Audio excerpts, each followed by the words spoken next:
Hello and welcome to this Faber event. Thank you so much for taking the time to join Andre and me for this discussion. My name's Louisa Joyner and I am Publishing Director here at Faber, where I'm also lucky enough to be Andre's editor. So let's start with a little celebratory précis of Andre, who I know you all know Andre's work brilliantly. Andre Aciman is a critically acclaimed both in the New York Sunday Times bestseller list, but across the literary world. For his various works, he's the author of several novels, including one you may have heard of, Call Me By Your Name, as well as his glorious memoir, Out of Egypt, and the much lauded Enigma Variations. And his latest, beautiful, intense, and rewarding novel, that's an Observer quote, for Find Me, which we at Faber are incredibly proud to have published, and this is our new paperback edition, just out, which we are all looking forward to discussing this evening. As many of you will know, Andre is also editor of the Proust Project and a professor at the City University of New York. A couple of just points of business before we get started. Again, thank you so much for spending the time with us. I'll give you a quick sense of how tonight might work. We're going to break our discussion with 3 readings so that we can work thematically through the questions that you have been kind enough to share with us. Thank you for all of those. And I will do my best to weave them into the discussion as we go. I'm very sorry, I'm afraid we won't have time for more questions at the end. So whilst we'd love to hear your thoughts, I'm afraid I won't be able to take further questions from the audience in the time that we have. And so now to the work itself. In a moment, Andre is going to say hi and read for us. And I just wanted to take a quote, a Proust quote, to frame our discussion in these 3 parts, which is a very simple quote that felt to me like it really spoke to the work, which is, love is space and time measured by the heart. And so would you read for us now, Andre? Hello. Hello, everybody. And it's a real pleasure to be here in New York, speaking to England, one of my favorite places in the world. As you probably all know, I went to British schools until I was about 12 years old. So I know all the great poems that, Victorian poets and pre-Victorian poets wrote.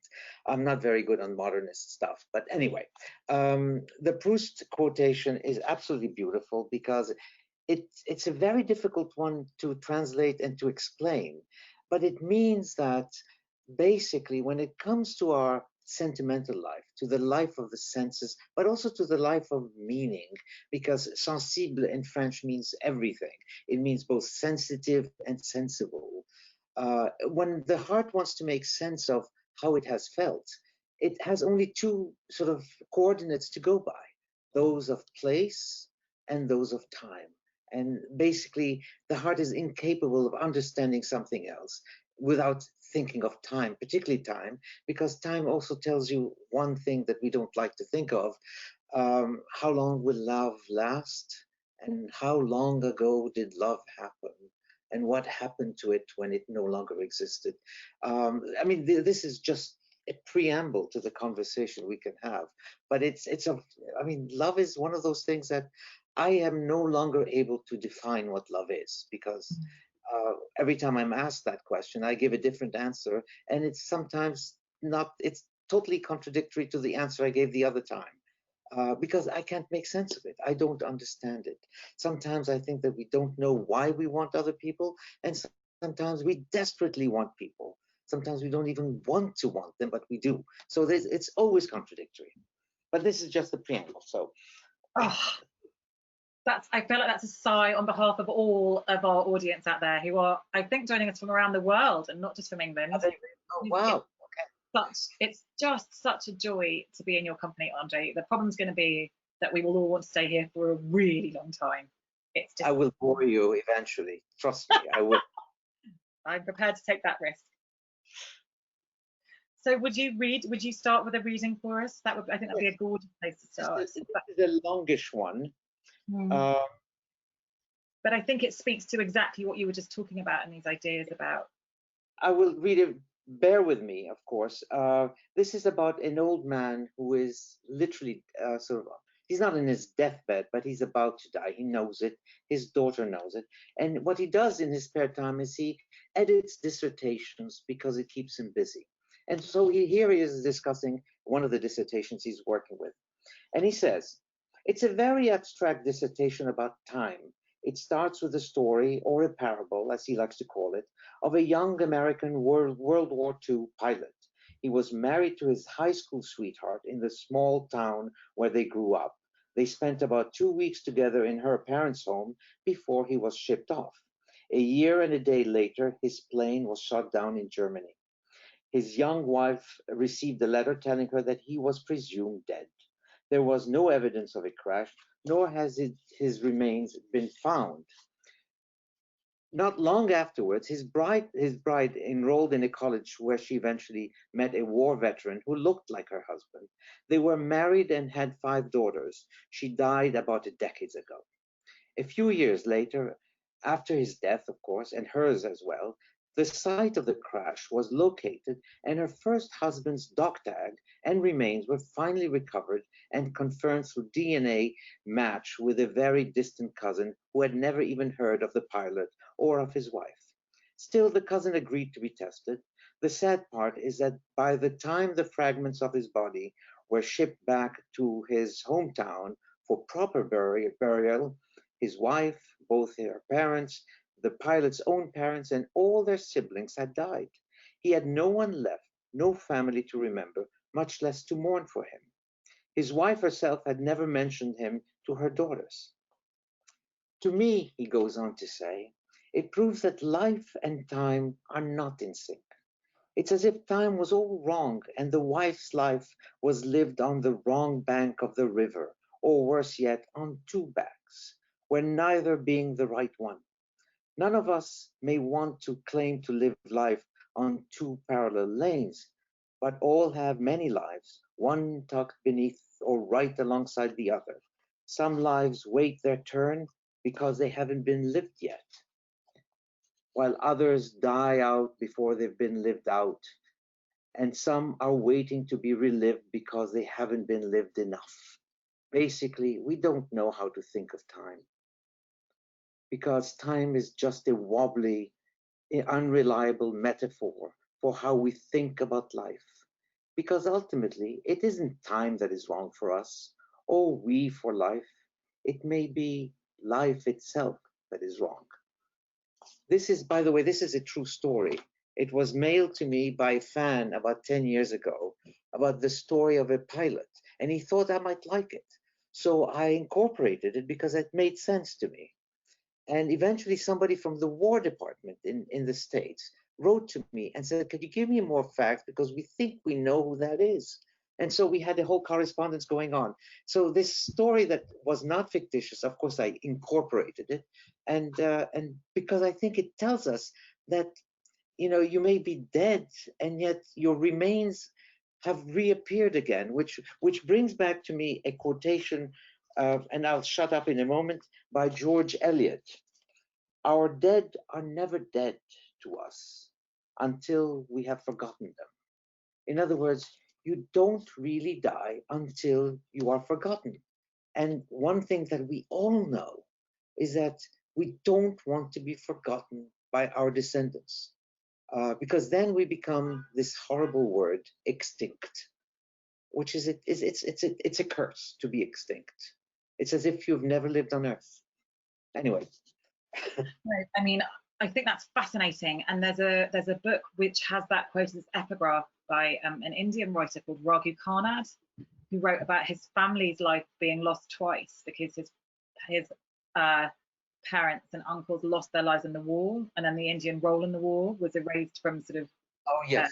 popular history. And so exactly that. That's just an aside. It's a brilliant book, actually.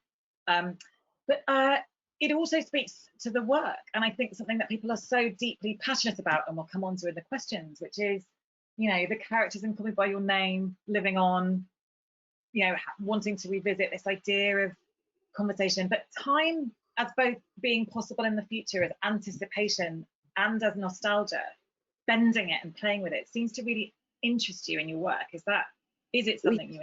It is, and I mean, when I think of quantum mechanics, it's very much the same thing, is that you can have two things happening simultaneously, both being completely contradictory and antagonistic, and yet both of them valid depending on how you read the signs. And I think that this is true of us. I also think that we have many, and I've said this in many of my books, that we have not just one life, the one that is the one we've lived, but it's the one that we have fantasized. And the one that is fantasized has so many layers and so many chapters that are totally different, each one. And we would like some of them to become our life, or maybe not right now, but maybe later, or maybe the chances are gone, we've lost that chance. So this life continues to hover over us, even though it never existed. And it may never exist. So we are constantly sort of shuttling between timescapes, as it were. And in a way, we are not living the life that we think we are owed. But that's, I think everybody has that feeling. So we all feel like slightly cheated by life because, as I said, life and time are not really right for each other, and especially with us. And possibly, especially at the moment where our lives are more constructed than ever. Like, I think we live in God. our own fantasy version of the world more than we ever have because it's completely circumscribed, and yet we're sharing it with people. I think that. Well, we're lucky this way. I mean, we have this, what we're doing right now, which would never have happened. What is it, 10 years ago even? No, but fiction forms a really valuable place in that world. I think that's one of the, like, both Call Me by Your Name and Find Me speak very deeply to people because they afford a version of another life, both for the characters and for us as readers. I think one of the great beauties of these novels is that are intensely real. You live them with the characters, and yet somehow you let us be there too. Like, it's I revisit my own fantasy, my own youthful loves. I feel like I get to be back in the moment I once lived in these books, as well as living with the characters. There's a real generosity. So it's interesting when you talk about being sort of thwarted, because what these books do is they allow us in. They're very generous. It's very hard to do. It's, again, that sort of sharing that moment. Is it a place you like to be? Yes. I mean, I have sort of one agenda. Of course, I never have a mission in anything I write. I have no point to make. I don't believe in points. And I certainly don't believe in ideas. Books with ideas are terrible.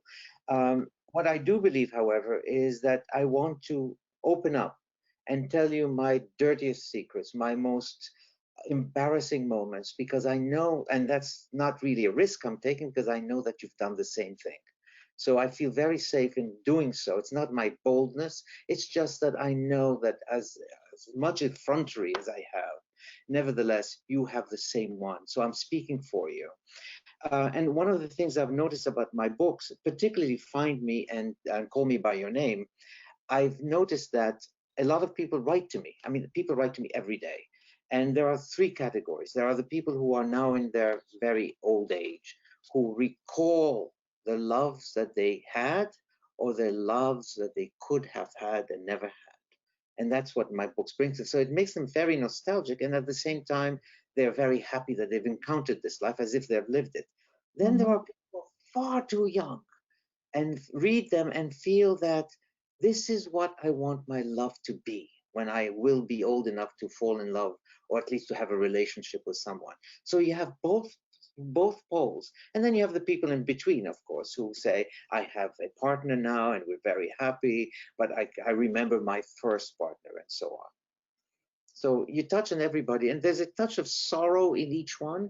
And at the same time, there's something very mirthful in knowing that at least I've lived this on paper. Absolutely, and I think that's the generosity. And I think I'm going to just start to weave in, because it does feed in absolutely to the questions that people sent us. And I think one specific one, just because we were talking about Proust at the beginning, and we'll talk about it now, which was Jeff from London wanted to know, which was what would you say the effect of Proust on your writing has been? Like, Oh, um, I think it's a very good question.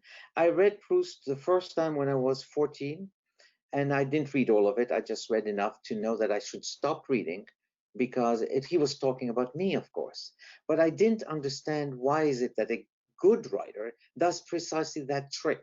It's to make you think he's not writing about Raskolnikov who kills people.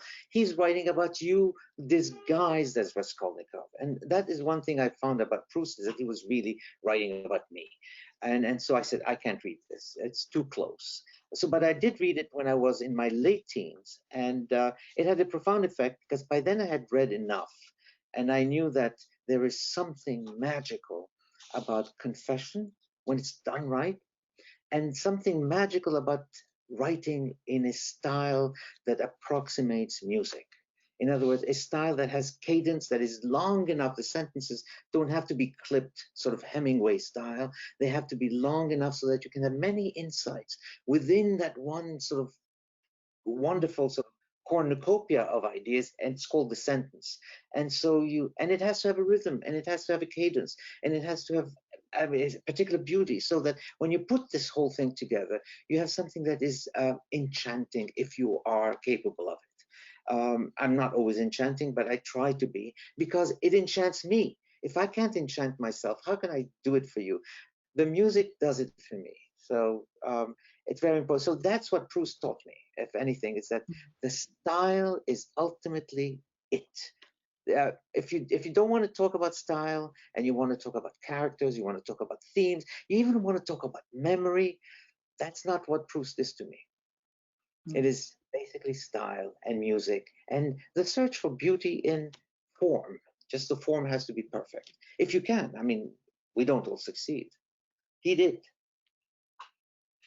I think there'll be plenty of people listening in who would think that you've also made an extremely elegant version of that in these works. And as I, for one, I remember where I was when I first read Call Me by Your Name, and I remember that like wonderful embarrassment of feeling like, this is me, like how did you know? And that sense, truly, like, and the sense of absolute beauty, because part of the beauty is in the context. It's not just in the love and the feeling, it's being in a special place. That can be, and for so many readers that celebrate, and again we'll come on to more of them, just the chance to be in the moment just before you know that someone reciprocates, just before, you know, the sort of the intense drama of the possibility, which is as every bit as sort of precious. And that is stylistic, because you allow us to be in a very beautiful moment, and that's incredibly difficult. I mean, I always like to mention this, if I may.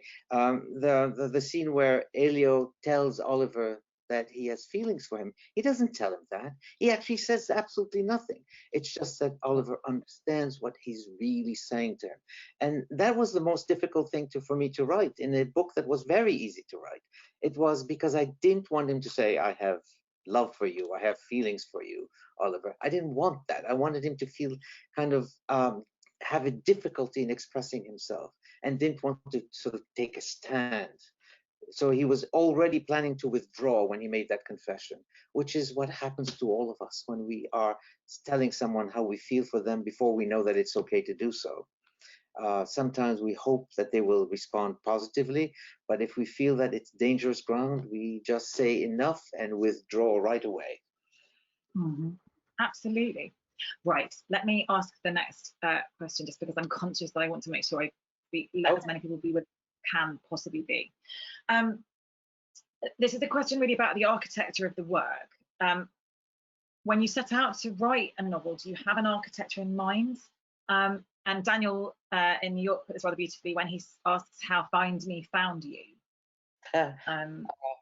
It started basically, I never know where I'm going with anything. I have no plan. I know that Edith Wharton did not start to write anything until she had the plot down. I don't have a plot, and I love Edith Wharton, but at the same time, I don't have that kind of discipline. I don't have that kind of mind, because I know that once I start writing, I'll change my mind anyway. There's no point. But the book started many times. I've said this publicly many times. It started because I wanted to go on with the story, and it wasn't working for some reason. It was absolutely not working. So I just abandoned the project. Then one day I'm in a train, and I'm in Italy, and I'm in a train, and there's this beautiful person sitting next to me, and I begin a conversation with her. And the next thing I know, she's actually nicely responding. And then she says that her father's dying of cancer and that she's going to visit him. And she gets off the train. And right away, I knew this is the beginning of something. I have no idea what. And then I said, but of course it's the father. And who's he going to meet in Rome? Well, he's going to meet, let's see, he's going to meet his son. And then I knew I had the book. It was just that. The rest was just fiction, of course. Yes, just fiction. So easy to conjure. We had questions from Beatrice in Lisbon and Celine, but you've answered it with that. So I'm not going to repeat their questions because they were both asking if you suspected you'd meet Elio and Oliver again, and talked about that a little. So I think now would be a great moment for that second reading, if that would be okay with you. Yes, yes. It's going to be a very, very short one. Is that okay? Totally. I think it's quite nice to bear. He's on the train, as I was with this woman, and they're having a wonderful conversation, very expansive. She's telling him about her love life, and he's telling her how he interprets her love life. And this is going to be like 5 lines, okay? And he says, it's just that the magic of someone new never lasts long enough. We only want those we cannot have. It's those we lost or who never knew we existed who leave their mark. The others, barely an echo. I'm just going to read that part. That was it. But it goes to say, you know, that person that you see at the bus stop or at the train stop every day, and that you like and have never the courage and shouldn't ever speak to them, but you fantasize about them. That person never goes away. You'll remember that person. I mean, I remember people from, 40, 50 years ago that I fantasized about. They're still there. Now, of course, if I saw them again, they would be my age and they would be very old and so on. But it doesn't matter. That person still hovers and radiates all kinds of things in my life. And I'm glad for that. But those are the people that we've had and that we have consummated whatever act we needed to consummate with, they're gone. We did what we had to do, and there's a touch of nostalgia maybe if it was powerful. But if it wasn't that powerful, it's forgotten. And we've moved on. And luckily enough, we have. Because imagine if all destroyed us or following us all our lives. It would be like sins we have committed. Anyway. No, that's kind of a definition, a sort of psychological understanding of hoarding. That's what the hoarding is, just the impulse to keep mementos that just runs out of control. That we all have we might keep a bus ticket or something that signifies those encounters. Yes, the bus ticket. Are you kidding? Of course, the bus ticket. Very important. I have bus tickets that I've kept as bookmarks, but I will never throw away the book because of the bookmark. Exactly. And the bookmark can only belong to that particular book because while I was reading that book and I was taking that bus, there was someone else or whatever. And that we are hoarders, by the way. And I think the biggest hoarder of them all was Proust. In other words, he never let go of anything. Everything has to be retained. And if it couldn't be retained, it had to be recreated. He used to ask his friends, please send me a picture of you or of your aunt or of your mother. I'd like to have a picture of her. Now, why he wanted a picture, I won't even hazard a guess. But he wanted something that was as close to the person as the person, but he couldn't have the person. So he would have the simulation of the person. And that was very important to him. Yeah, and of that course, makes sorry? And that has a great novelistic tradition. That makes me think of Tristram Shandy and the digging, Yes. That is an amazing book, and that's exactly what goes on. Let go of nothing, because everything is material. I use material. Say that again, sorry. No, a material in the sense it is important, not it's just material that you use or whatever. But it does bring us on, I think, to space in the work and actually location too, because materiality, we're both, and with Find Me, it's in conversation with Call Me By Your Name, so we end up talking about both. But Italy, the sense of could Elio and Oliver, could it be? Could these things happen? That materiality of moment. I mean, talk about Italy a bit in your work, I think, because I think it's a fascinating place. Is very special. As soon as I want to think of anything that's pleasurable to the senses, I can only think of Italy. In other words, as once I think of beaches and I think of good food and good wine, and that it just goes together, the whole thing. New York is a wonderful place, but it doesn't have this appeal to the senses that I need as a writer. So I will locate always Elio and Oliver in Italy. But then I have Elio and Michel in Find Me. They're in November in Paris because their love has something of the chill weather. It's a very warm relationship that they have, but it's in Paris and it's always sort of it's dark before the need to get dark. It's November. It's not summer because summer in Paris is not that interesting. That's why all Parisians leave anyway. But November in Paris is absolutely gorgeous, and so there is that touch. So and of course the third chapter takes place in New York, uh, also in November. So that you have that thing, but then I realized as I was writing the book that I have a chapter in Italy, in Rome particularly, one in Paris, one in New York, which are cities that I lived in and know well. And then I said, but there's a fourth city. And this came after the fact. And I said, I know where I want to be because this is my hometown. This is where I was born. It's in Alexandria. And so I'm not going to give away the plot, but we needed to have something happen in Alexandria too. So I feel that I've covered all my bases, as it were. It's so, but again, this takes us to, I think, the first question of style and structure, because that's also, that has a musical quality, that has the quality of different movements. You have this sense, of your works communicating. So when you say you don't know where the books are going, there is deep structure and beauty here in the way things connect. Do you find those patterns interesting in fact when people talk to you about them? Yes, it makes sense. And I'm sure that Joyce had the same thing happen to him. As you keep writing, you're not only writing plot, you're also structuring a life for yourself. You're also sort of giving order, because that's what writing really is. It's a way of fashioning order out of a chaos of facts. And so you want to amalgamate as much facts as you can, but at the same time, you need to structure them somewhat so that they start, because life has no meaning if you think about it. It is and that's why art is always superior to life, because art can give structure to things that are without structure. And that's what the beauty of art is, that it makes us feel as if now I understand my life because I've now chronicled my life in such a way that all these pieces now fit together. And I think that's order, and art is that gives us that, or at least the consciousness of it. So as I'm writing, yes, I might put sort of all kind of junk in my writing, but eventually I prune it because I retain only what I think will add sort of resonance and meaning to things that are ordinarily without any. That's so fascinating.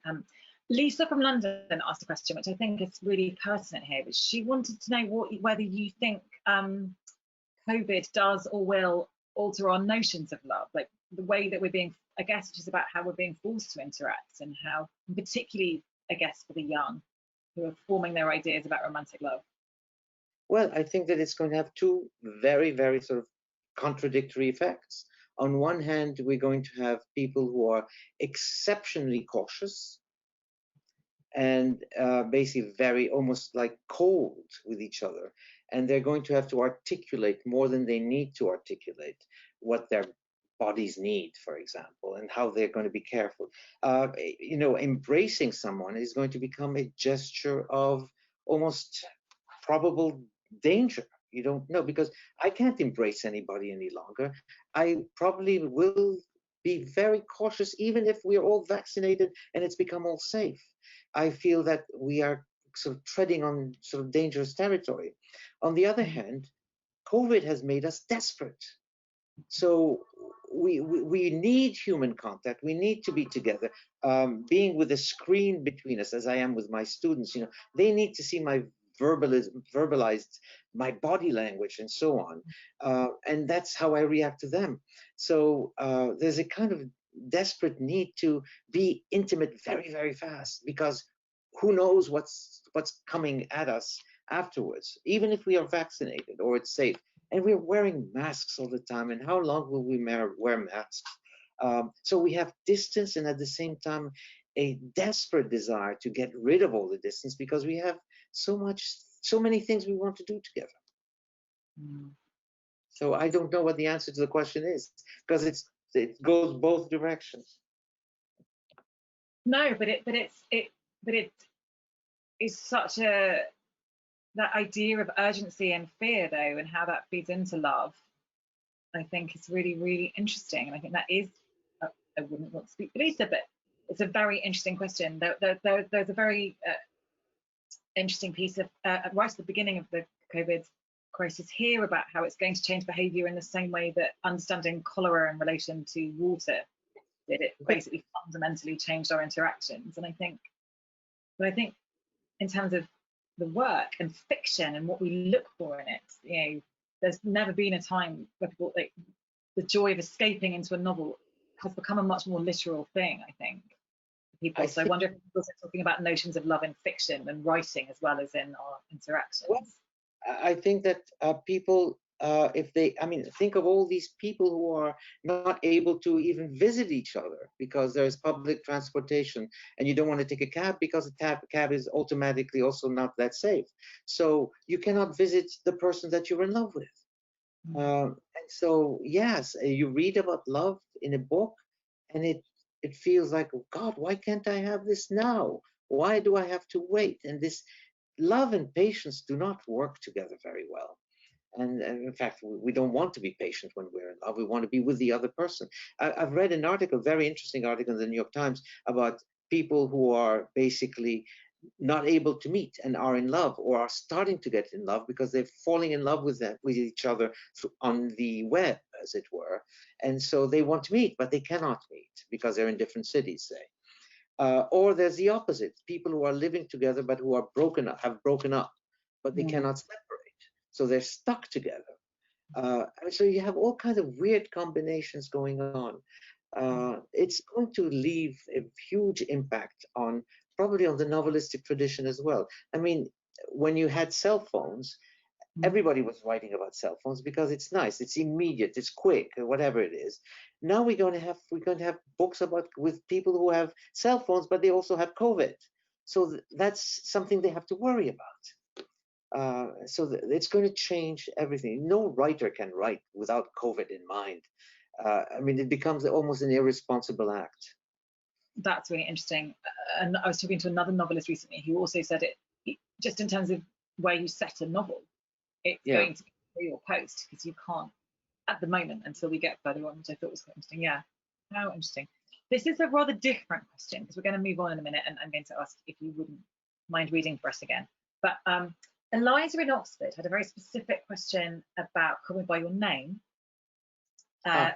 which is also about place, but in this instance, Oxford. And she wondered, there's a very specific mention of a lamp and it coming from Oxford. And she wondered if something special happened to Elio there. And I thought it was a fascinating question.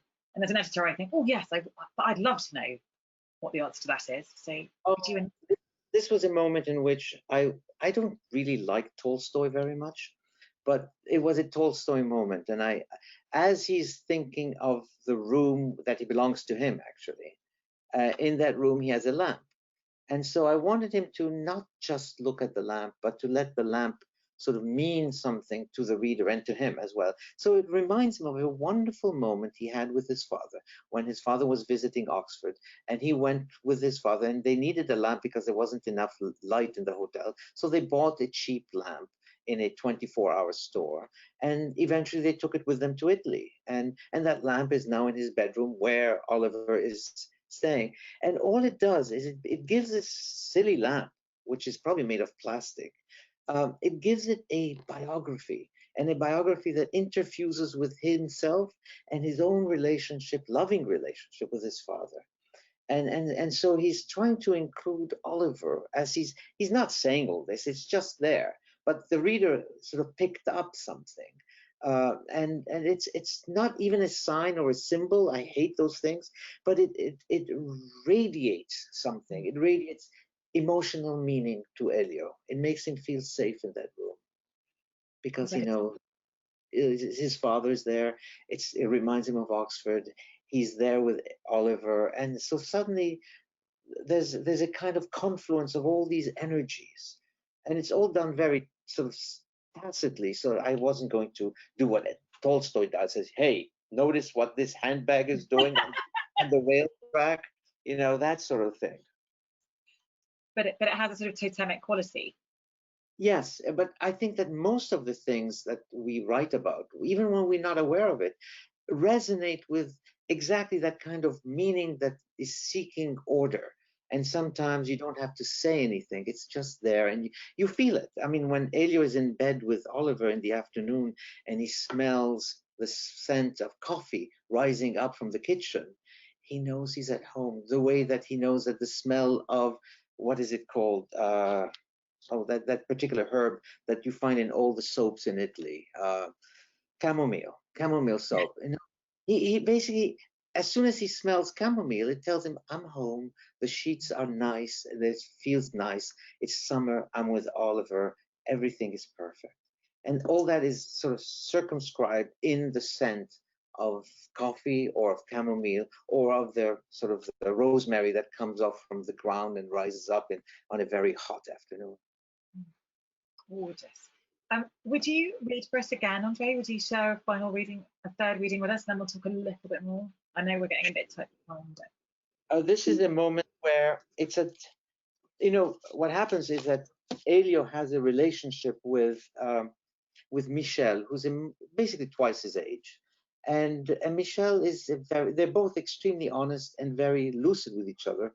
And I think that they both love each other in a way that speaks for itself. It's not all-time love, but it's powerful enough. And of course, they met in a concert hall. And at that point, Elio thought they were going to sleep on the very night that they met. And they didn't, because Michel didn't invite him over. And it was clear that he was not going to do that. And so here's Elio saying, God, did I tell you how much I wanted you to hold me and ask me to come home with you that night? I was almost on the point of saying something, but then I held back. Perhaps it wasn't in the cards that night, smiles Michel. Perhaps not. He looked at me while wrapping his scarf around his neck. Are you cold? He asked. A bit, I said. I could tell he was feeling apprehensive about me, but didn't want to show it. Want to go back home instead? I shook my head. I get cold when I'm nervous. Why are you nervous? I don't want this to end. Why should it? No reason.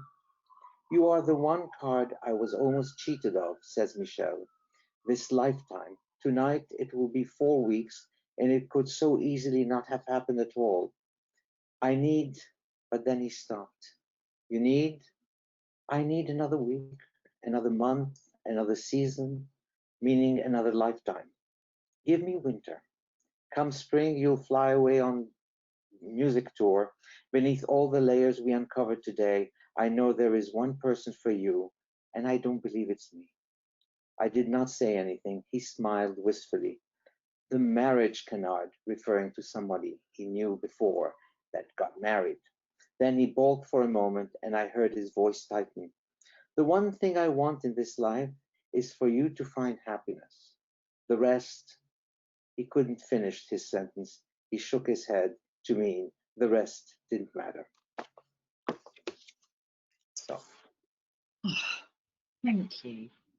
This kind of brings us, I think, now to part, and we've been talking about love already, but the journey that both Elio and Oliver go on in this work is a subject of great sort of delight and debate with readers, because they're desperate to spend more time with those two. And I think there are a number of questions, and I would not be doing them justice if I didn't share them with you. I know what you do.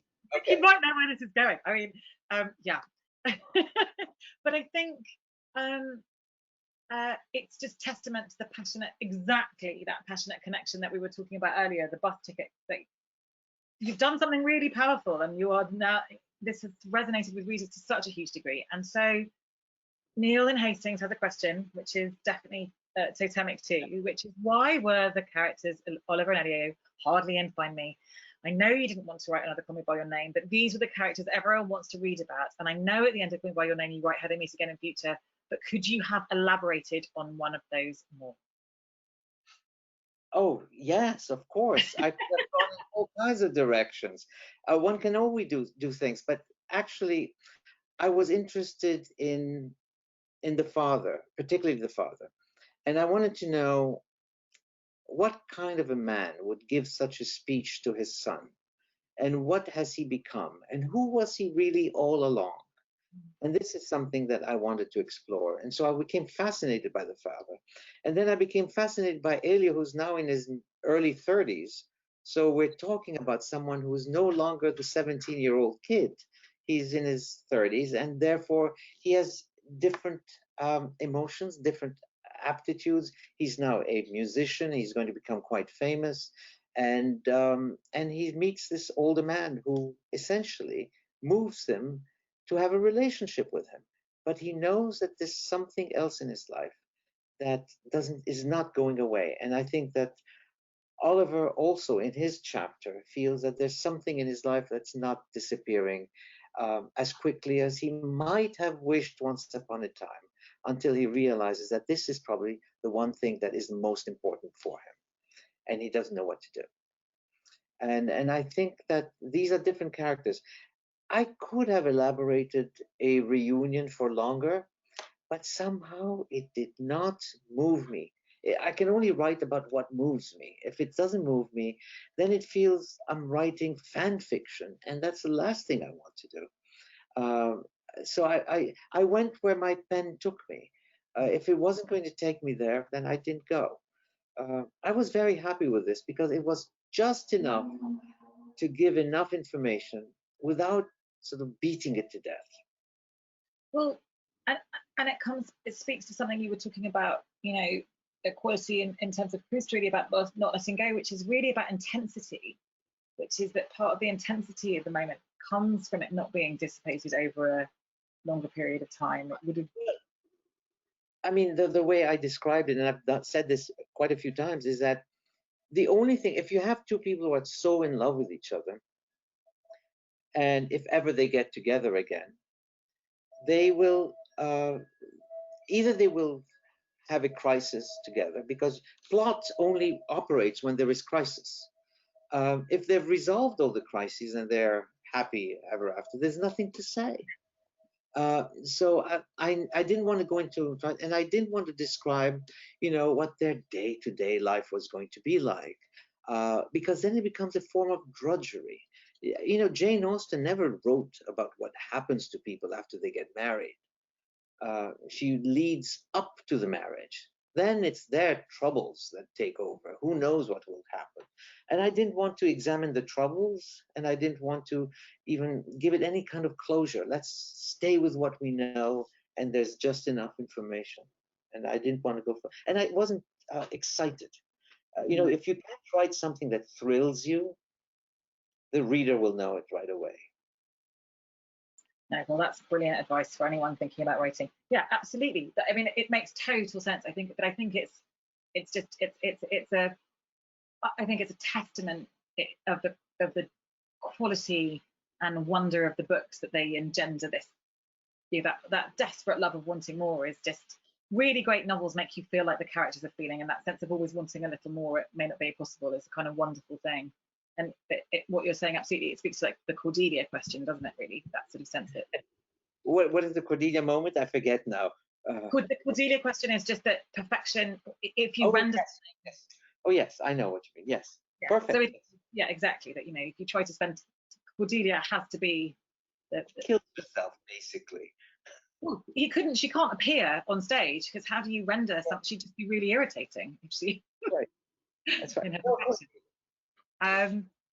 Thank you. And this is sort of an attendant question.